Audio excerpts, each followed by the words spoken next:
ओम नमः शिवाय मित्रों, हर हर महादेव। आज एक ऐसे टॉपिक पर बात होगी जो लोगों को डराने वाला टॉपिक है, यानी कि काल सर्प दोष। जैसे ही किसी व्यक्ति को पता चलता है इसकी कुंडली में काल सर्प दोष आ गया है, वैसे ही ऐसा लगता है जैसे कि अब ज़िंदगी में ना सारी दुख और तकलीफ़ें इस व्यक्ति को मिलने वाली हैं। वो व्यक्ति इतना डर जाता है कि अब मेरा क्या होगा, काल सर्प दोष तो मेरी पूरी ज़िंदगी को ख़राब कर देगा। और इसी कारण से लोग बहुत ज़्यादा परेशान रहते हैं और फिर काल सर्प दोष की पूजा वगैरह कराते हैं और त्र्यंबकेश्वर में जाकर के इसकी पूजा होती है, विशेष करके जो होती है। तो हम आपको बता देते हैं काल सर्प दोष के बारे में पूरी जानकारी, मतलब जितना मेरे से हो सकेगा बेहतरीन उपाय के साथ मैं आपको बताऊंगा। मित्रों, काल सर्प योग है, अपने आप में दोष नहीं है। और ज्योतिष के अंदर हर एक चीज़ का योग होता है, दोष नहीं होता। वह योग अच्छा हो सकता है और वह योग खराब हो सकता है। तो दोष कब बनता है? दोष लाइफ में बनता है, ज़िंदगी के अंदर बनता है उस योग की वजह से।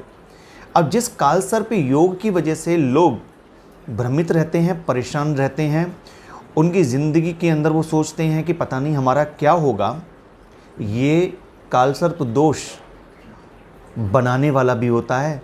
किसी रंक को राजा बनाने की ताकत इस काल सर्प दोष के अंदर होती है। हाँ, ये सच है कि ये काल सर्प दोष जन्म कुंडली के अंदर 12 प्रकार का बनता है और इसकी सूक्ष्मता में चले जाएं तो इसके बहुत सारे प्रकार बन जाते हैं। लेकिन विशेषतः यह 12 प्रकार का काल सर्प दोष बनता है कुंडली के प्रथम भाव से लेकर के जन्म कुंडली के 12वें घर तक। और जब ये योग बुराई देने पर आ जाता है तो ये ज़िंदगी के अंदर सुख, सुविधाएं, नौकरी पेशा, व्यापार, घर गृहस्थी, संतान के कष्ट और शारीरिक कष्ट, धन के कष्ट, सब कुछ देने में सक्षम है। यानी कि बुराई पे आ जाए तो ज़िंदगी इतनी बुरी बना दे कि क्या कहना। जिन लोगों की कुंडली में काल सर्प दोष है और वो इससे जूझ रहे हैं, उनको इस वीडियो में बताया गया उपाय कहीं ना कहीं रामबाण की तरह काम करेगा।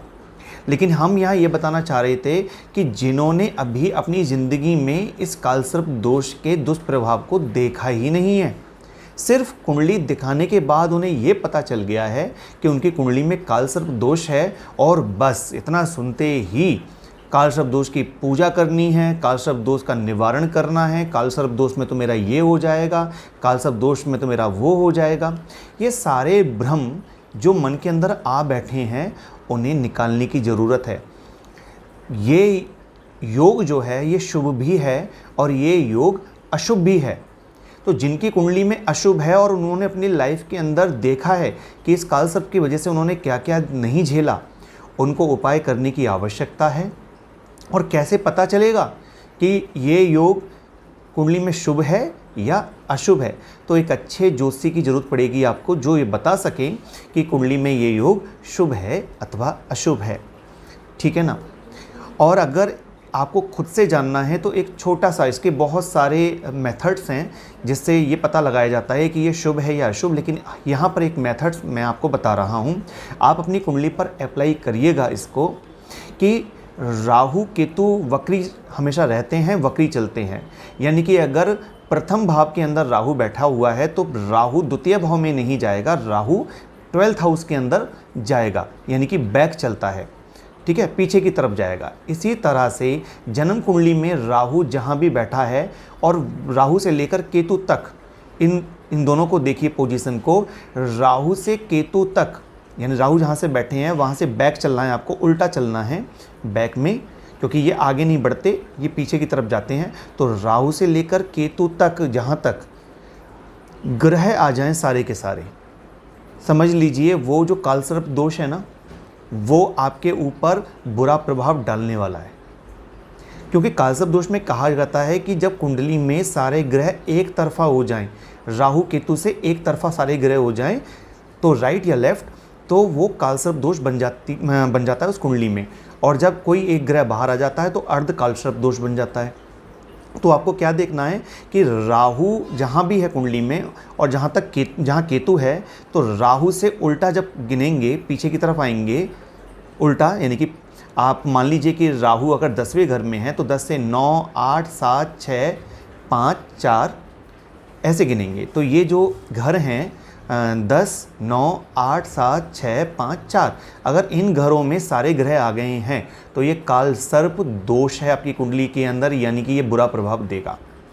और शुभ में देखेंगे तो 10वें घर में राहु और सारे के सारे ग्रह 11, 12 पहले, दूसरे, तीसरे भाव के अंदर अगर आकर के बैठ जाते हैं तो ये योग शुभ फल आपको देगा। ऐसे बहुत सारे इस पर रूल्स लागू होते हैं, तब जाकर के पता लगता है काल सर्प योग आपके लिए अच्छा है या बुरा है। सिर्फ ये जान लेने से कि कुंडली में काल सर्प योग है अब तो बुरा ही फल देगा, ये कहीं ना कहीं आप गलत कर रहे हैं। कभी कभी होता यह है कि परेशानी किसी और ग्रह की होती है और उपाय किसी और ग्रह का कर रहे होते हैं हम। ये काल सर्प दोष बिगाड़ने वाला नहीं होता, बनाने वाला होता है, और उसका हम आपको उदाहरण देते हैं। ऐसे ना जाने कितने लोग पैदा हुए हैं जो काल सर्प दोष में पैदा हुए और उन्होंने अपनी ज़िंदगी को इतना राजाओं की तरह जिया है, राजा बन गए हैं। इसमें से जो नाम आता है, अब आप देखिए, महापुरुष भी जन्मे हैं काल सर्प योग में, और राजा महाराजा भी जन्मे हैं, बहुत सारे एक्टर भी जन्मे हैं, क्रिकेटर भी जन्मे हैं। तो मैं ऐसे कुछ नाम आपको बताता हूँ जिनका जन्म काल सर्प दोष में हुआ, उनकी कुंडली में काल सर्प दोष पाया जाता है, ठीक है ना। और उन्होंने कितना नाम कमाया है, या कह सकते हैं कि वो अपनी ज़िंदगी में राजा रहे हैं। तो सबसे पहला नाम आप देखिए, गौतम बुद्ध, ईशा मसीह, आचार्य रजनीश, ये जो हैं ये काल सर्प योग में पैदा हुए हैं और इनकी ख्याति देखिए भगवान हैं ये, ठीक है। और आप देखिए सम्राट अकबर, शाहजहां, सम्राट हर्षवर्धन और पूर्व शासक जीवाजी राव सिंधिया जी एवं महारानी एलिजाबेथ, ये राजा यानी कि शाहजहां मतलब शासक रहे, शहंशाह बने, किसमें? काल सर्प योग में जन्म लेने के बाद। और भी बहुत सारे नाम हैं। अगर हम राजनीति की बात करें तो पंडित जवाहरलाल नेहरू, सरदार वल्लभ भाई पटेल जी, मुरारी जी देसाई, ठीक, इसके हैं गुलजारी लाल नंदा, इन्होंने राजनीति में अच्छी सफलता प्राप्त की, ये भी काल सर्प योग में पैदा हुए। इसके अलावा सचिन तेंदुलकर, अमृता प्रीतम, मधुबाला, रेखा, लता मंगेशकर, धीरू भाई अंबानी, इनको कौन नहीं जानता, और सत्यजीत रे, ऋषिकेश मुखर्जी, ये जो बड़े और फेमस नाम हैं, इनकी कुंडली में भी काल सर्प योग पाया जाता है। क्या इन्होंने तरक्की नहीं की, या इन्होंने नाम नहीं कमाया, पैसा नहीं कमाया, शोहरत नहीं कमाई? तो राजा महाराजा भी रहे, इनमें से न जाने कितने अच्छे नेता रहे, कितने अच्छे इसमें फेमस एक्टर हैं, ये सब सिंगर हैं, ठीक है, क्रिकेटर हैं। तो आपकी कुंडली में अगर ये योग आ भी गया है तो आप अपने जीवन में कुछ नहीं कर पाएंगे, ये आपने कैसे सोच लिया? तो जिनकी कुंडली में ये बुरा बन के आता है, कुंडली विश्लेषण के बाद पता चल जाता है अच्छा है या बुरा है।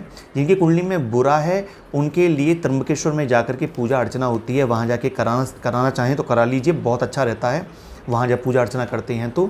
लेकिन जिन लोगों पे धन की कमी है, या फिर जो पूजा नहीं करवा सकते, या जो पूजा करा के भी आ गए हैं वो भी कर लीजिए, बड़ा अच्छा रहेगा।